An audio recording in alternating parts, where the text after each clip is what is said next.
Well, there we go. The one that everybody was waiting for, the Mercedes W12, has been launched, but we haven't seen all of it. Lawrence, an exciting day for the reigning world champions and for the sport in general. The Target team have shown us what they're bringing to the track this year. Definitely. It was a super slick presentation. And what I love, as you've hinted well already, is how secretive they're being. There's so many things that they're keeping behind closed doors. I'm super excited to see what we're actually going to see and what they're really genuinely going to race in Bahrain for the first time. Yeah, absolutely. As we've said, they are, of course, the reigning world champions. Let's look back on 2020 then, and the season when they broke records. Well, Lawrence, what can you say? 2020, 7 world championships for Lewis Hamilton, 7 world championships for Mercedes, and all done within the spectre of a more powerful, more meaningful message. Yeah, I think that's probably the most impressive thing, that Mercedes aren't just tackling their project in terms of success on track. They're trying to look at the wider picture, something that Lewis Hamilton's obviously pushed for greater diversity, greater inclusion. And they're not just saying it, they're doing it, and they're showing it through their livery and through that black livery they introduced last year, which kind of carries through into this year. Although there's that interesting fade into silver to kind of hint at their heritage and the fact that obviously they are still silver arrows. Lewis touched upon it a little bit in the launch, where he said that, last year we talked a lot about diversity and inclusion, but this year he wants to see meaningful change. And to a point, he said that was more important than him focusing on winning the world title. 2020 very much was a continuation of what had come before. It seemed like it was only when Mercedes really stumbled that anybody had a guaranteed sort of chance of fighting consistently for those top spots. Although towards the end of the year, could we say that Red Bull was starting to get on terms? I think that would be completely fair. I mean, Max Verstappen won in their Mercedes backyard in Abu Dhabi. And I think that shows how far Red Bull came through the year. But then let's not forget that Mercedes probably turned the taps off to an extent on last year. The title was won for Lewis in Turkey, a fair few races to go then, and they could focus on this year. So I think that while Red Bull are probably going to offer more of a threat this year, Mercedes are feeling pretty confident about their chances this year, even if publicly they're not going to say that. The dream team then that broke records, made history in 2020. Has anything changed for 2021, or is it very much as it was in 2020? Let's take a look at how the team lines up this season. So into 2021 then, Lawrence, is there any point in changing such a successful operation? I think when things have gone so well for so long now, 7 years of brilliant success, it's difficult to find a reason to change when there doesn't seem to be a weakness, or not, at least for us, a clear weakness in the Mercedes operation as a whole, from the drivers, down to the personnel. They've made a few tweaks. Obviously, Andy Cowell left, and so they've changed the engine department to an extent. But that doesn't seem to stop that momentum that they've carried through. And so I guess when you look at the team as a whole going into this season, you can't expect them to be anything less than favourites. It's tough though, isn't it? Racing drivers always say it's easier to attack than it is to defend. And here are Mercedes going into another season of having to defend that crown. Very similar words out of Toto Wolff today about how excited everybody is for the season ahead. But there has to come a point at which tiredness, fatigue sets in on this benchmark squad. You're right. I mean, but the laws of probability suggest so, but we just haven't really seen an inkling that is going to happen, have we? Which is worrying for their rivals. Like you said, Toto was talking about the excitement, this motivation and this infectious excitement and wanting to do better at year on year is something that has delivered this success every season. And I just can't see, from what we've seen so far, the way that they speak and the way that they handle themselves, and even just their approach to their launch today. I just feel like that it's in a continuation. And really, it's down to their rivals now to have just done a better job, because Mercedes are doing what they need to do. It's kind of up to everyone else to close that gap. You've talked about the slickness of the launch. Let's look at that launch and what we learned from it. So we've seen the W12, but not all of it, Lawrence, and that much was admitted to by James Allison. And I love it. I just think that he had a smirk on his face when he was saying that, he was pointing out a few changes, like there's a bulge on the engine cover to suggest that, HPP have really pushed the power unit on that side. They've talked about changing the K because they had a few problems with that last year.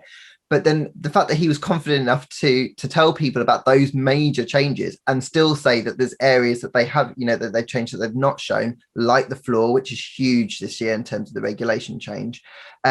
I think that will get a lot of their rivals worried, and we're not going to see, all of these changes now to the Bahrain test, because interestingly, as far as I can understand, they're not doing a shakedown. So, they really want to push the development as far as possible. It's fascinating, isn't it? The camera work that was going on, that has gone on all of these launches, it's been very particularly specified what, angles the cars are being shot from. Every launch so far, there's been a lot of care and attention spent on where the cameras can go. And here, for the Mercedes launch, it was like someone from Red Bull was in charge of the camera work, because it was just going everywhere on the car. And we're thinking, this is great. But then as it sort of went down to the floor, very clear shrouding around the edges of the floor. James Allison saying, we don't want our rivals to see, because we know they'll be looking at it. We know they'll want to copy it.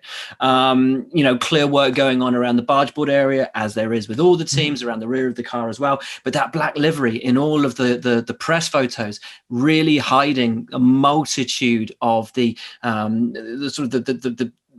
work and the attention to detail that's gone in on that car. Oh, that's the benefit, isn't it, of that darker livery, that they can hide it in such a way that, it's easy, actually.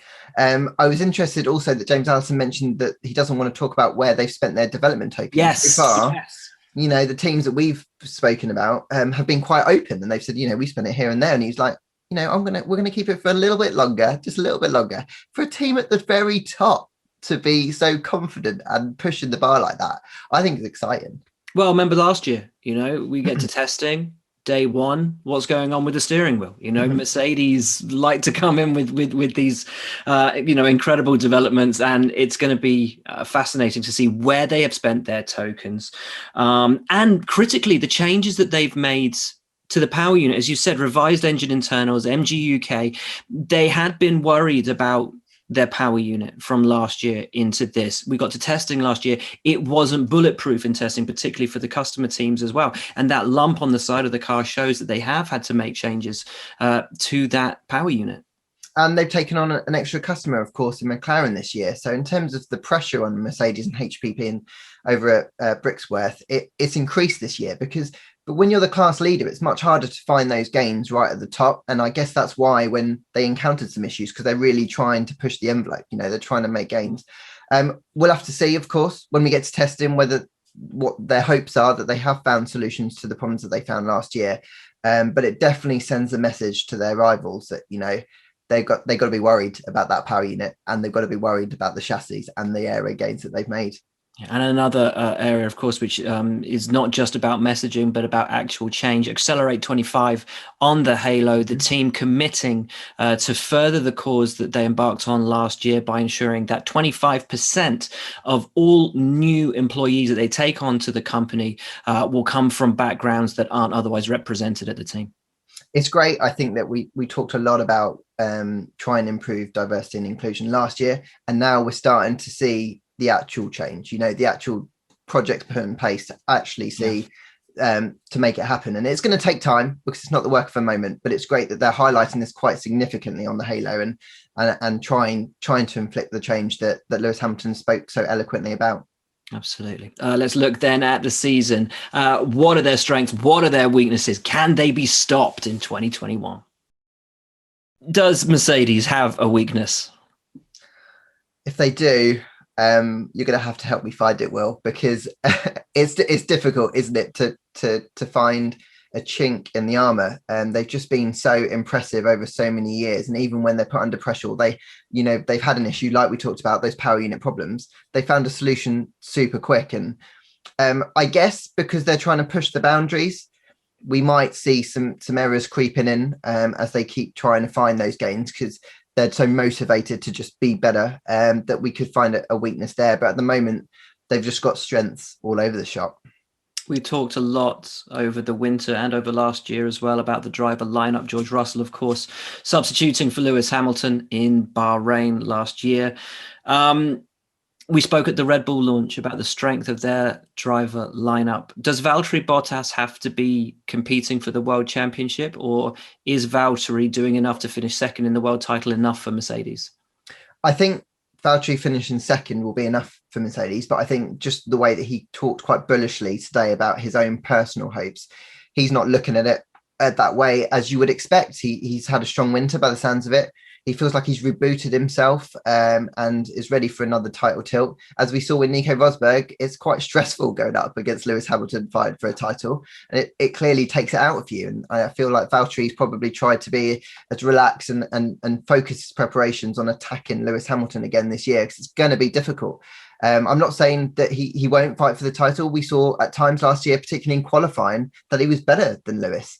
So there's no reason why, if he can't hook some of those results together, he couldn't put on a tougher fight. But I think for Mercedes, for all they really want is two drivers operating at a high level, and Valtteri probably just slightly below that, so they don't get any of the repeat of those tensions that they had with Lewis and Nico. We know how good Lewis is. We know he'll be going for an 8th world championship, but is it possible to maintain that level of performance every single year? I don't know if it was just me, but he seemed, in the launch at least, I don't want to say sort of unenthused by the entire thing, but it wasn't a big chest puffed out, I can't wait for the season. There was a little, I don't know. He wasn't quite as up for it as well, it's only a media launch, but it's, normally that would be the occasion when you come on song. I wonder whether, when you've had so much success, it is difficult to be that pumped, or to get yourself, visually that pumped year in, year out. And I think there's only a handful of people in history who've ever had the experience that Lewis Hamilton's having. But I think the one thing that he's proved year in, year out is that he can find the way to hit the ground running and deliver when he's not even looking like he's trying. And I suppose for Valtteri, if anything, if Lewis didn't look pumped, that's more worrying, because he almost feels like he's probably got it won, already, which is brutal, isn't it, really? That is brutal. Right, on to the easiest question then. What is a good year? What does a bad year look like for Mercedes? Well, this is an easy one to answer, isn't it, Lawrence? A good year, I guess. More of the same? I think so. You're right. They've just got to win both championships again for them. Anything less will be a disappointment. I think I think we forget sometimes how much harder it gets to keep winning. I think the gains that you can make are smaller year on year. And I think for a team to keep motivating themselves, it's actually arguably harder than for, if Red Bull go and win it this year. It's a slightly easier challenge because they're chasing. So Mercedes, they put the pressure on themselves, every year. Those meetings that I imagine they have on a Monday don't celebrate what they've achieved when they've won a race. They'll go, well, we didn't do this right and we didn't do that right. And I think that as long as they continue that, and there's no reason why they won't, I feel like they're going to be a force once again. But you're right that a good year can only be victory. It can only be that. This is something we haven't spoken about during this, and perhaps we should have done under sort of changes throughout the 2021 season. Budget cap coming in. This is a manufacturer team who have had theoretically unlimited budget for the entire reign at the top of the World Championship. They're effectively having their budget cut in half whilst also trying to build a car for 2022. Will it be harder for them to fall down to a budget cap than it will for teams that have never come close to hitting what the budget cap limit is to maximize the regulations? I think it's a really good point. Well, I think that it is going to be harder for a bigger team like Mercedes to come down, because if you've got teams, say, like Aston Martin, who are probably going to be operating around the same budget cap, they're used to operating in that way. And for Mercedes to, say, have half the money or half the people working on a certain thing, it's going to take some time to adapt. Having said all that, you would have thought that the best people in Formula One have probably made their way to Mercedes in terms of the talent. And so talented people, A, will relish the challenge, and B, will be in the best position to react to that challenge. But I think you're completely right in that it's going to take some time for Mercedes to adapt to doing the same with less. And I think that's harder than doing the same with more, I think. Fully agreed. It's going to be fascinating to see how they cope with the new challenges of Formula One in 2021 and whether they can make it 8 Constructors' Championships in a row. Would be really quite incredible. And as we've said with Red Bull, as we've said with McLaren as well, to see what that car actually looks like when it hits the track in a few days' time, we can now say in Bahrain is going to be absolutely fascinating. Lawrence, thank you for your insight and your input as always, my friend. The next launch is in just a few hours' time. It's a brilliant Tuesday, a brilliant start to the week as we see the last challenges for 2021 unveiled. Thanks for tuning in, folks. We'll see you at the next one.